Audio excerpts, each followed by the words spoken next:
نحمدہ ونصلی علی رسولہ الکریم اما بعد فاعوذ باللہ من الشیطان الرجیم بسم اللہ الرحمن الرحیم رب اشرح لی صدری ویسر لی امری واحلل عقدۃ من لسانی یفقہوا قولی رب زدنی علما اللہم فقہنا فی الدین 12واں پارہ سورہ ہود آیت نمبر 6۔ اور نہیں ہے کوئی چلنے والا جاندار زمین پر مگر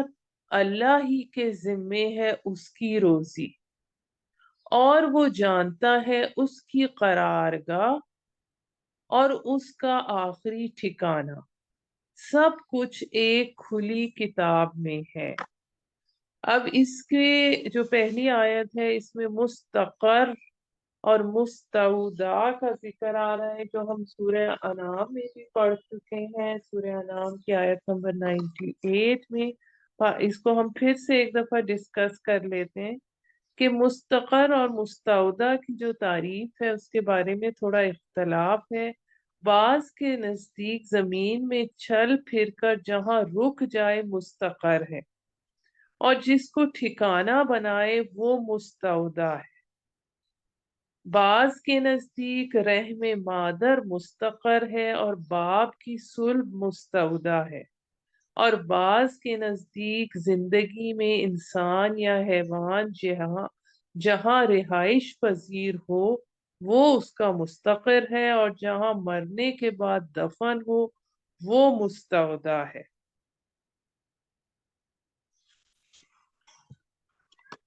اور وہی ہے جس نے پیدا کیا آسمانوں اور زمین کو اور 6 دنوں میں، اور تھا اس کا عرش پانی پر، تاکہ آزمائے تم کو کون ہے تم میں سے اچھے عمل کرنے والا۔ اور اگر تو کہے کہ یقیناً تم اٹھائے جاؤ گے موت کے بعد، تو ضرور بول اٹھیں گے وہ جنہوں نے کفر کیا کہ نہیں ہے یہ مگر جادو کھلا۔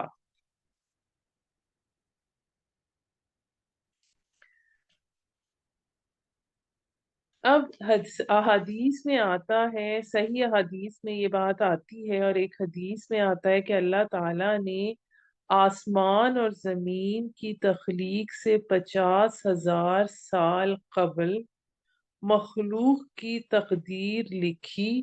اس وقت اس کا عرش پانی پر تھا۔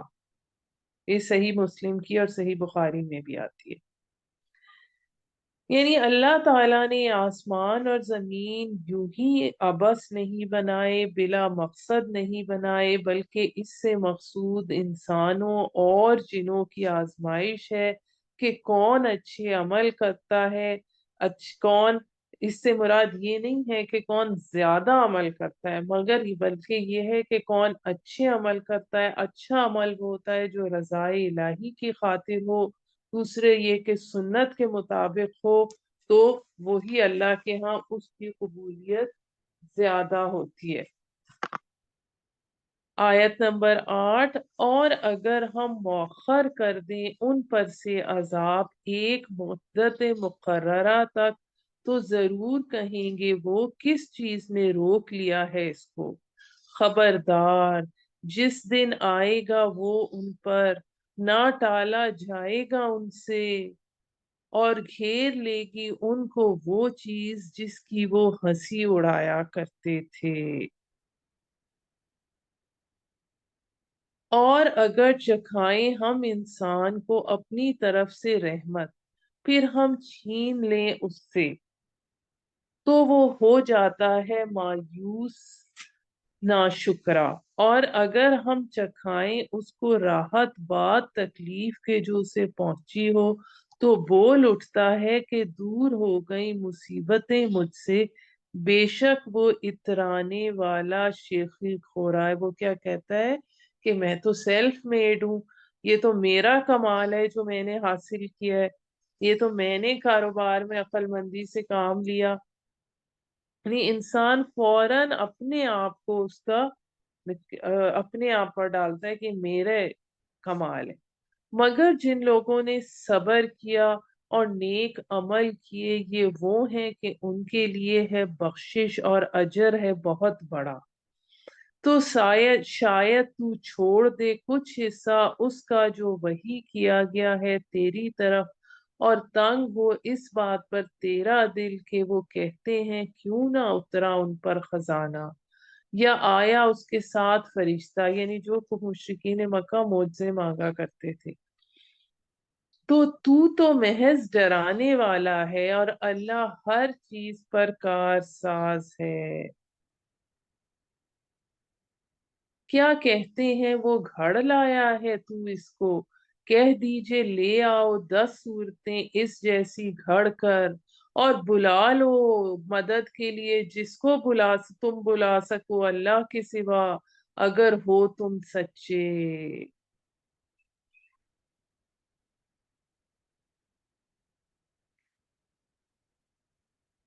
اب یہ جو ہمارے پاس صورتیں آ رہی ہیں، یہ جو مکی دور تھا اس کے آخری 4 سالوں کی ہیں، یہ جو ہمارے پاس 14 صورتیں آ رہی ہیں۔ اور اس وجہ سے اس سے آپ کو اندازہ ہو رہا ہوگا کہ ان کو مشرکین مکہ کو یہ کہا جا رہا ہے کہ تم بنا سکتے ہو اگر 10 صورتیں اس جیسی تو بنا لاؤ، چیلنج یعنی کہ دیا جا رہا ہے۔ پھر اگر نہ پورا کر سکیں کہنا تمہارا تو جان لو یہ تو اترا ہے اللہ کے علم کے ساتھ، اور یہ کہ نہیں کوئی معبود مگر وہی، کیا پس اب تم اسلام لاتے ہو؟ جو کوئی چاہتا ہے دنیا کی زندگی اور اس کی زینت تو دیں گے ان کو ان کے اعمال کا بدلہ دنیا میں ہی، اور وہ اس میں کوئی گھاٹا نہ اٹھائیں گے۔ یعنی جو شخص دنیا کے لیے کوشش کرتا ہے، صرف دنیا کی زندگی میں اپنی پوری جد و جہد دنیا کی کامیابی کے لیے لگاتا ہے، اس کی زینت حاصل کرنے کے لیے، تو اس کو دنیا میں ہی ملے گا،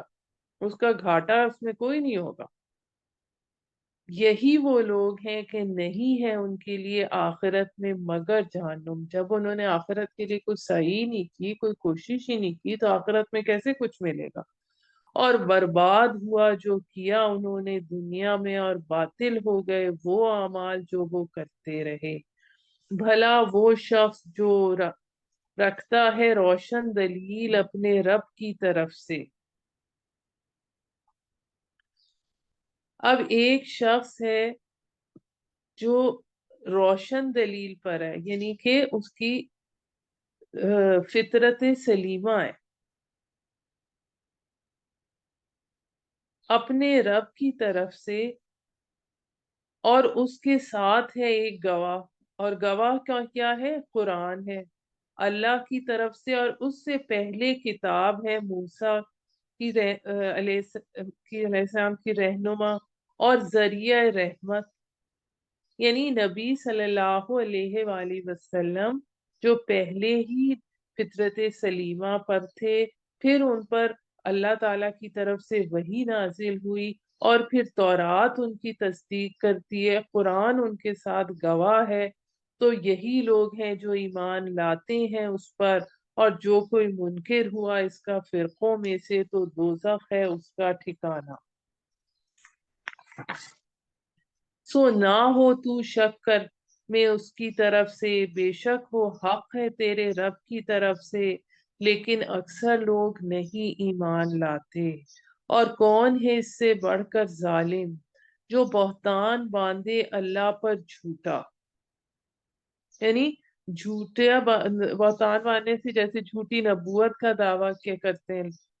ایسے لوگ پیش کیے جائیں گے اپنے رب کے سامنے اور کہیں گے گواہ یہی ہیں وہ لوگ جنہوں نے جھوٹ گڑا تھا اپنے رب پر۔